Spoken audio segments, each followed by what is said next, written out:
हो जाइए आप।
थोड़ा वीडियो प्लीज पीछे आ जाओ यार, प्लीज पीछे आ जाओ यार, पीछे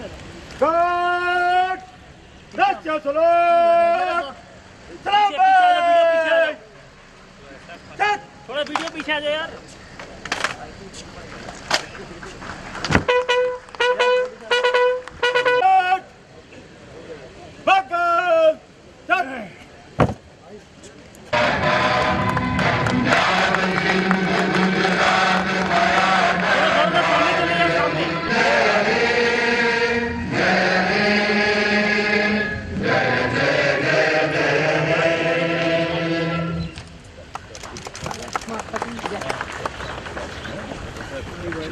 Good morning, everyone.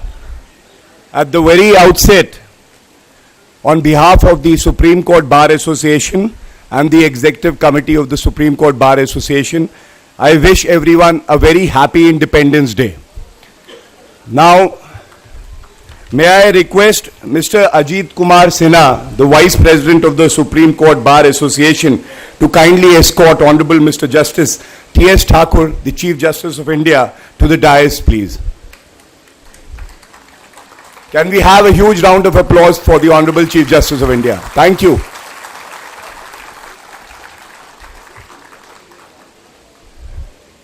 May I now request Mr. Sandeep Singh, the Joint Secretary of the Supreme Court Bar Association, to kindly escort Mr. Ravi Shankar Prasad, Honorable Union Minister for Law and Justice, to the dais, please.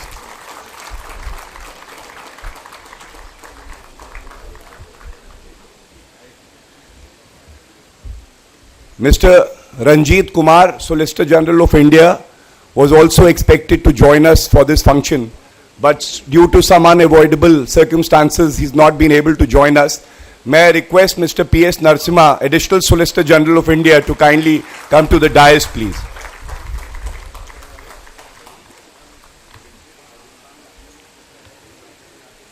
May I now request Mr. Ajit Sinha and Mr. Sandeep Singh to also come and take their chairs, please.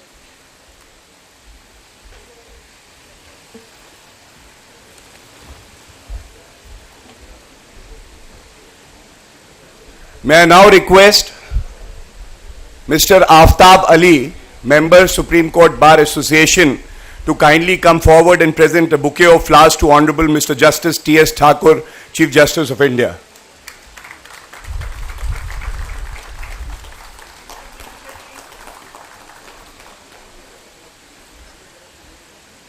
May I now request Ms. Shashi Juneja to kindly come on the dais and present a bouquet of flowers to Mr. Ravi Shankar Prasad, the Honorable Union Minister for Law and Justice.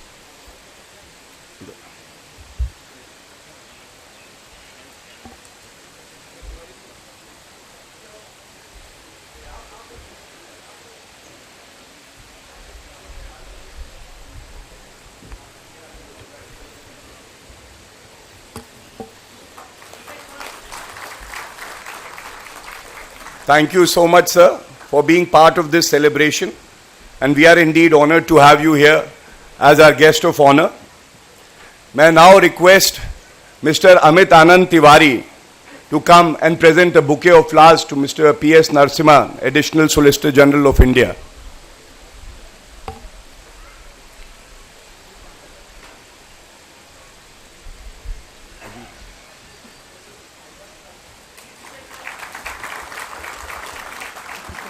Thank you for that accommodation as well, sir. We are very grateful to you.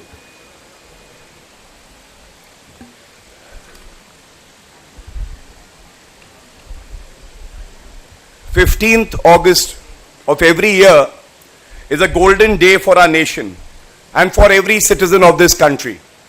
All Indians obtained independence today, and this is the reason why this day is very well worth celebrating in a special event like this. Today is a day to also remember the great freedom fighters of India, Mahatma Gandhi ji, Netaji Subhash Chandra Bose, Jawaharlal Nehru, Bal Gangadhar Tilak, Lala Lajpat Rai, Bhagat Singh, and millions of other great freedom fighters who made great sacrifices for the freedom of our motherland without ever demanding even a ray of limelight. I am reminded of the famous lines of John Milton, "They also serve who only stand and wait." So we remember all these martyrs who shed their lives so that we could celebrate this Independence Day. Mahatma Gandhi ji was a great leader who taught us about an effective way of obtaining freedom through ahimsa. Gandhi ji dreamt of an independent India which will have non-violence and peace as its guiding principles. This leads us to the core question: why is violence detrimental to any democracy? What does violence do?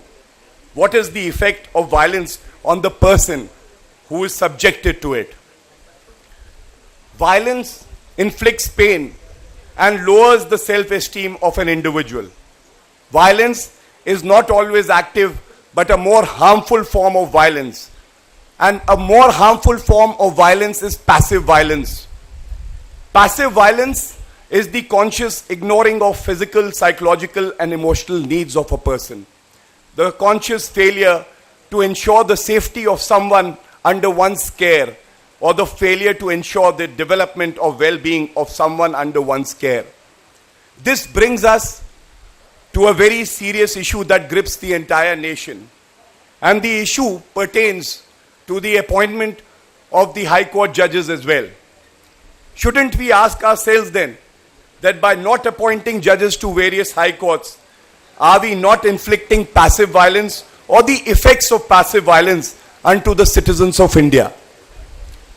Rule of law is a basic feature of the Constitution. There can be no rule of law without an effective and independent judiciary. To protect the right of citizens and non-citizens alike, separation of powers, executive, legislature, and judicial, was intended for the benefit of the people. The power to make appointments is coupled with the duty to make appointments in time to enable the judiciary to discharge its function, more so at a time when there is a huge pendency of cases in all courts. And this also reminds us that it is our foremost duty to ensure that justice reaches the weakest man in the country, that justice doesn't become a tool or which is available only to the rich and mighty. And with those thoughts, we start this Independence Day.